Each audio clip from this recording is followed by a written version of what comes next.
Hey, what's going on? Welcome back to my channel. Been a couple of days since I made a video, but I've been out in the field making it happen. I actually took a great little mini vacation this weekend with my kids. It was good. It was a great experience. I highly recommend it. If you black and you interested in the history, African American history, I suggest you go.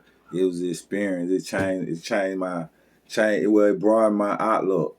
I put it like that. It broadened my outlook. It was well worth it. But I hope my kids got something out of it because I wanted them to get a better understanding of what I be preaching about when I talk about the gains our people don't made. Not that like I say, I ain't jaded by this America, but you gotta appreciate the struggle of our people. If you could appreciate the struggle of our people, maybe you'll respect your place here today, and maybe we'll be more proactive about, what I'm saying, making it happen, getting our stuff together, building ourselves back to who we know we are. But the place I went to was called Stagville Historic Stag. I want to say it right, so because this the name of it. If you look it up, it ain't gonna say plantation or nothing like that. It's called Historic Stagville State Historic Site, and it almost got by me because when I looked up, every time I put in African American history museums in the search bar in my area, it never gave nothing back. It never gave me this back. So I just put in museums one day, and that's what came back because I wasn't interested in going to a regular museum and did that enough in school. But yeah, and it came up, man. Jennifer found it. So we went and took the kids. And it's a nice girl worked there. She was real helpful. Like she run the place real well. I ain't even get her name, but shout out to her. If you ever come through North Carolina and you want a place to show your kid up close and personal, or that experience with our people, this the place to go. They got the big house still standing as it was then. The slave cabins still standing as they were. They got the foundation to the houses, the help houses, the houses where the people that work in the houses stayed, and on the barns where they put sharecropped in, the houses that they stayed in because the descendants of the slaves actually stayed on that same property and became sharecroppers and slept in them same cabins. So it was wild, but the property was big. It's like the second largest plantation in the South, and it comprised 30,000 acres. Not but not well as a plantation, but before the merging of the two families, it was separate. But the two families merged. The Benningham and the Cameron family, they merged through a marriage, and they created them a slave complex because it was 900 slaves worked the 165 acre state historic site. Because I don't know if they farmed the whole acreage. I don't know how far the farms extended, but 165 acres of it is what the museum sit on. And the story was kind of wild because these cabins that they built supposed to be like the high technology of slave quarters because they was built high with the chimney. At the time, they wasn't building like that for slaves. It was the basic log cabin with the dirt floor. But these right here was like the marvel of slave housing. So that in itself make it stick out because it showed the ingenuity of our people. And they got the actual chimney that the slaves built. You could see they handprints in the bricks that they molded with their hands. So I went up to the wall and put my fingerprints in. I think that's close as you could come to touching the past. Done the actual hands of some of the first Africans here. So that was wild. And took my kids around and let them. I wanted them to see because in school or the movies kind of not glorify, but they kind of gloss over it, and they kind of get this idealistic outlook. And I want them to see the raw, the ruggedness of how them folk were really living. Show, you know what I'm saying, the perseverance, the strength of these people. But one particular story on the plantation dealt with a 14-year-old girl, and the owner of the plantation was raping her and had babies by her. But it was crazy because we were standing there and Jennifer was reading the plaque, and I'm looking at my 15 and my 13-year-old daughter, and I'm just thinking, like, how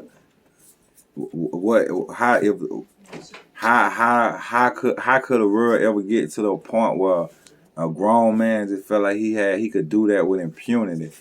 And you know what I'm saying? But it just show you how the world was then, and I wanted them to see. But man, aside from that little emotional part, I enjoy every other part of it. And like I say, it's a nice place, and I don't want to spoil it for you. My job is just to bring you the link. I just want to tell you about it. I got a brochure from it that I had got to make this video with. I actually made a video on site, but I'm being new to technology. I recorded the video on the wrong device and couldn't upload it, so lost it. But this is the next best thing that I wanted to memorize my trip. That's the family that owned the property right there at the bottom, and those are the descendants of the slaves that was there, because after they got free after slavery, they didn't leave. They stayed down that plantation and sharecrop, and these are the people that came from them. That's kind of a printed version of the slaves' names, because they used to catalog them as property. And they got the actual big house still standing there at that place. It was wide and it was big. And I couldn't help but look at the fact that within that property what they were. It's a cemetery here. The box where they put the slave in, it's there still standing as it were. The box in the middle of the yard where they used to put them in and torture them, basically. It's still there. But I'm looking at the property, I'm like, man, these was they world. They ain't know nothing that existed outside this world. And for me, that was kind of a moment, because I was locked up. And I can kind of understand that feeling of looking at how small your world is. It was one of the things that made me, when I got out, is to leave. When I got out, I left home. I left 500 miles. I felt like I had to get away after being locked up. But I'll talk about that more like okay, before I go on, the next few videos I make gonna kind of be in another direction. I'm gonna kind of come into what I be doing with my little business, because I own my own little business, janitorial cleaning service, where I partner a franchise with Jan Pro. And this been a big week for me. Got my first big contract this week. So I kind of want to incorporate that into my videos. I started on this because it was black. I honor black people every day. But being that it was Black History, I want to kind of throw some stuff out there, some names out there. Maybe the next Black History we'll be highlighting these people instead of the same old rundown of people every year. But that's what I'm gonna be reporting on or be dropping on in my next few videos. I'm gonna try to make some instructional videos. I'm gonna release some information on what I did to get into it. And for me, it was the best thing that could have happened to me. It put me in a position to be in control of my own destiny, financially and career-wise. So, if you're looking for that, it's the best thing. And I'll put forth, but it might not be for you. But if it is, I'm gonna put the information out there. And I got a new segment I'm gonna jump out called Coffee in a Joint. And on Coffee in a Joint, we're gonna chop up different business ideas. Not nothing too major, because I don't want to get out there and go to talking stuff and information that people can't really do nothing with. It don't do the person working a 9 to 5 no good to know about what the hot stocks is, because even with the information, they don't have the money to invest unless they crazy, because the first object is to secure yourself. You know what I'm saying? But that's what I want to try to get into and take you on the journey with me while I grow my little business. So If you stay tuned, stay down for that. But I want to make a little short video since it's been a while, and I ain't want to get out of practice. I was just catching on how to do everything and try to tell about my trip.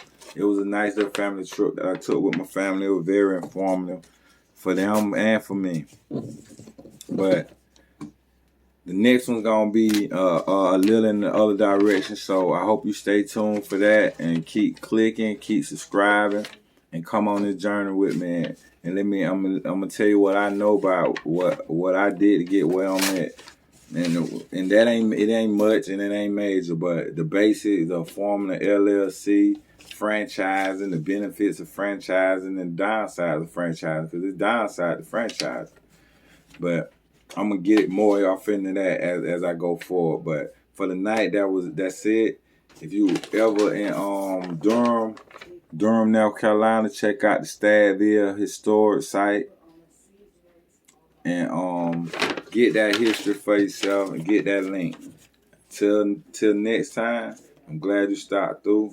I'm glad you took the time to listen to what I had to say. Peace.